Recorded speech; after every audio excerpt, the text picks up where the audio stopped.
एक रिसर्च के अनुसार साइकोलॉजी में कुछ ऐसी आदतें बताई गई हैं जो स्टूडेंट या व्यक्ति के दिमाग को लगातार कमज़ोर बनाती जाती हैं। इन आदतों को अगर सुधारा न जाए तो यह आदतें भविष्य और करियर को ख़राब कर देती हैं।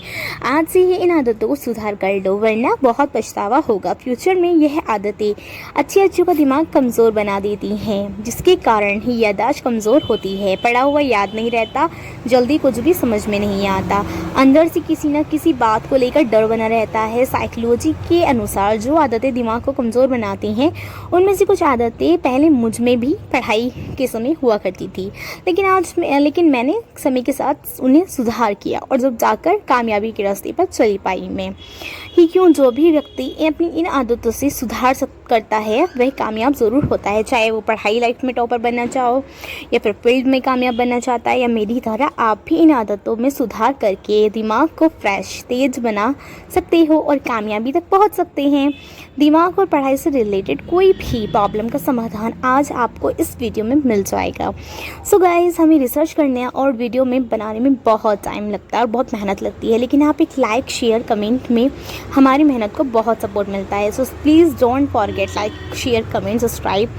सो welcome back to Vidu Sharma channel. तो कैसे हैं आप सब? आशा करती हूँ आप सब अच्छे होंगे। सो गाइस, जो भी चैनल पर न्यू हो वो जल्दी से चैनल को सब्सक्राइब करके बेल आइकन को ऑन कर दें, जिससे कि अनदर वीडियो का नोटिफिकेशन आपके पास आता रहे और आप मोटिवेट होते रहो। उदासी या बोरियत की आदत, इसलिए प्लीज़ नंबर 1 मैंने आपको बताया है, साइकोलॉजी में बहुत जल्दी बोर हो जाना या फिर उदास हो जाना को कम बुद्धि होने की निशानी बताई जाती है। उदासी का मतलब यह भी होता है कि आपके मन में हार हुई, जबकि मन का पूरा कनेक्शन आपके दिमाग से होता है। और जल्दी बोर हो जाना का मतलब है आप कुछ भी नया सीखने समझने के बिल्कुल भी तैयार नहीं हैं। जैसे कई लोग किसी जगह में जाते हैं, जल्दी बोर हो जाते हैं, बुक पढ़ने बैठते हैं तो बहुत जल्दी बोर हो जाते हैं। मुझे बुक पढ़ने में बोर तो कभी नहीं लगा, लेकिन मैं पहले किसी अनजान जगह पर जाती थी तो बोर हो जाती थी, लेकिन फिर मैंने खुद में सुधार किया और मैंने बोरियत वाली जगह में कुछ ना कुछ सीखने स्टार्ट कर दिया, जिसके बाद मुझ में काफ़ी ज़्यादा बदलाव आया। इंसान में वातावरण से, अपने आसपास की चीज़ों से हम इतना कुछ सीख सकते हैं कि बुक तो हमें कभी नहीं सिखा सकती, और यह बात लोगों को दूसरों से अलग बनाती है। इससे दिमाग का विकास भी होता है। इससे यह साबित होता है कि सिर्फ किताबी कीड़ा नहीं बनना चाहिए, प्रैक्टिकली देखना समझना भी बहुत ज़रूरी होता है। नंबर 2, सरल रास्तों को ही अपनाने की आदत। साइकोलॉजी रिसर्च के अनुसार 2 ग्रुप को अलग अलग ऑप्शन दिए गए हैं, कठिन और सरल कठिन में 95% लोगों ने सरल को चुना, और यही सरल चुनने की आदत 95% लोगों को दिमागी रूप से कमज़ोर बनाती है। साइकोलॉजी के अनुसार जिस भी व्यक्ति स्टूडेंट का IQ लेवल 88 से नीचे चला जाता है, उनकी समझने की क्षमता थोड़ी कम हो जाती है, या वे कठिन चीज़ों को जल्दी समझ नहीं पाते हैं। वे कठिन केवल सरल भाषा ही समझ पाते हैं। इसके लिए कहीं ना कहीं वे खुद भी जिम्मेदार होते हैं, या माता पिता से प्राप्त जेनेटिक भी हो सकता है, जो हमें बचपन से पेट से मिलता है, लेकिन इससे बदला भी जा सकता है। सरल रास्ता चुनना गलत नहीं है, सरल काम करना गलत नहीं है, लेकिन हमेशा सरल चुनना आपको दिमागी रूप से कमज़ोर करता है। दिमाग का विकास रुक जाता है, फिर भविष्य में कभी भी कठिनाई का सामना नहीं कर पाते हैं। कठिन कार्य में जब भी आपकी रुचि बढ़ती जाएगी तो आप लाइफ में कुछ ना कुछ करते जाओगे। कभी भी कठिनाई का सामना नहीं कर पाते हैं। कठिन कार्यों को करना और कठिन प्रॉब्लम या क्वेश्चन को सॉल्व करने से दिमाग की कसरत होती है, जैसे दिमाग की क्षमता बढ़ती है। बिल्कुल उसी तरह जिस तरह जिम में ज़्यादा वजन उठाने से, ज़्यादा कसरत करने से शरीर की ताकत और वजन और ज़्यादा बढ़ती है। इसीलिए कठिन काम करने से या कठिन चैप्टर क्वेश्चन पढ़ने से कभी डरो मत, बल्कि निडरता से सामना करो। फेल हो या फिर पास, लेकिन धीमे से दिमाग का विकास ज़रूर होगा। नंबर 3, निर्णय लेने का अभाव। कम बुद्धि वाले जल्दी निर्णय नहीं ले पाते हैं। निर्णय ले तो फिर वह सही गलत, फायदे नुकसान का सही से आकलन नहीं कर पाते हैं। उनके अधिकतर फैसले खराब होने लगते हैं, जबकि बुद्धिमान और कामयाब लोग अपने फैसलों की वजह से ही सबसे ज़्यादा जाने जाते हैं। मैक्सिमम स्टूडेंट कई सालों तक लगातार पढ़ाई करने के बावजूद करियर के मामले में स्ट्रॉन्ग डिसीजन नहीं ले पाते हैं, बल्कि कंफ्यूज रहते हैं। हमेशा असली शिक्षा तो व्यक्ति को को डिसीज़न लेने में मदद करती है, या कहो कि शिक्षा ही डिसीज़न लेने के लिए लायक बनती है। अगर कोई व्यक्ति कॉलेज तक पढ़ने के बाद भी करियर यानी कि लक्ष्य डिसाइड नहीं कर पाया है तो उनकी शिक्षा उपयोगी कहाँ है। नौकरी ना लगने पर डिप्रेशन में चला गया तो समझो उसकी शिक्षा अधूरी है, क्योंकि शिक्षा मानसिक रूप से आपको ताकतवर बनाती है, कमज़ोर नहीं। इसी से मुझे एक लाइन याद आई है, शिक्षा जब भी आप करते हो तो आप मेहनत करोगे तो आपके एक ना एक दिन रंग ज़रूर लाएगी ना, तो मेहनत करो। तो गाइस, डिसीज़न हमेशा सोच समझ कर ही लेना चाहिए, मगर इतना समय भी नहीं लगाना चाहिए कि समय ही न बचे।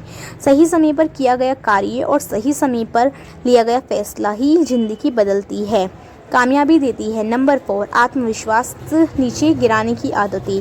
साइकोलॉजी के अनुसार एक व्यक्ति जब अपने से ज़्यादा सफल व्यक्ति, ज़्यादा ताकतवर, अपने से ज़्यादा सुंदर, स्मार्ट, इंटेलिजेंट व्यक्ति को देखता है तब उसको आत्मविश्वास नीचे गिर जाता है।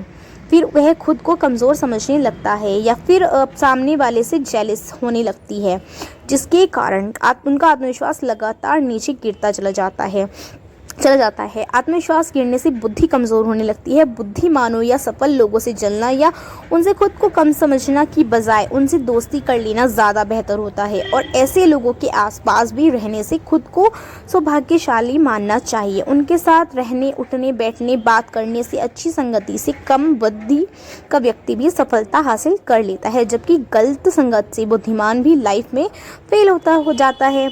नंबर 5, बंद मानसिकता की आदतें। हाँ जी, जब किसी व्यक्ति को लगने लगता है कि उसे कुछ और सीखने की ज़रूरत नहीं है, कुछ और जानने की ज़रूरत नहीं है, तब समझो उसका दिमाग का ढक्कन बंद हो चुका है। SRK ने कहा था, मैं कभी फिल्म सेट पर जाता हूँ तो कभी नहीं सोचता कि मैं सब जानता हूँ या मुझे सब कुछ आता है, बल्कि मैं अपना बेस्ट देने के लिए सबसे मेहनत करता हूँ।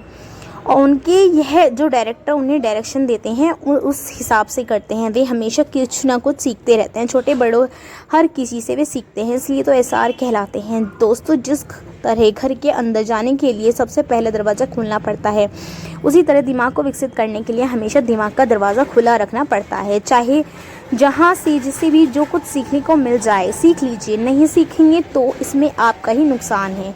किसी ने और प्रश्न ना पूछने की आदतें। बहुत सारे लोग ऐसे होते हैं जो क्लास में कुछ समझ में नहीं आया पर प्रश्न नहीं पूछेंगे, और ये साइकोलॉजी के अनुसार जब कोई व्यक्ति मन में उठने वाले सवालों को दबाने लगता है तो फिर धीरे धीरे ये उसकी आदत बन जाती है। इसीलिए अगली बार प्रश्न पूछने में बहुत ही ज़्यादा झिझक होती है, संकोच होती है। आदतें किसी भी व्यक्ति को मानसिक रूप से कमज़ोर करती है। मन में बैठा हुआ डर, झिझक, इसी डर के कारण कई बार लोग गलत व्यक्ति के साथ सवाल करते हैं, इसलिए उनको जवाब भी गलत ही मिलता है। जो सवाल टीचर से पूछना चाहिए उसे अगर आप किसी दोस्त से पूछोगे जिससे ठीक से मालूम भी नहीं है तो हो सकता है कहीं मिस्टेक हो जाए या आपको अधूरी जानकारी मिले कुछ ना मिले, कुछ जानकारी छूट जाए। यही कारण है जो कि प्रश्न पूछते हैं उनकी बुद्धि दिमाग ज़्यादा तेज होती है उनके मुकाबले जो प्रश्न नहीं पूछते करती। नंबर 7, समिति शब्द वाले जो हाँ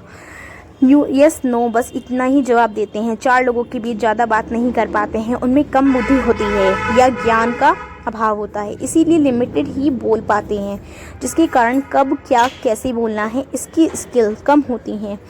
हमारे 5 सेंसेस होते हैं, आँख, कान, नाक, मुंह, हाथ, अर्थात दिमाग के विकास के लिए सिर्फ आँख का, नाक का भी बल्कि जुबान का भी इस्तेमाल बहुत ज़रूरी है। मुझे शर्म नहीं होगा यह बताते हुए कि पहले मैं भी ऐसे ही थी।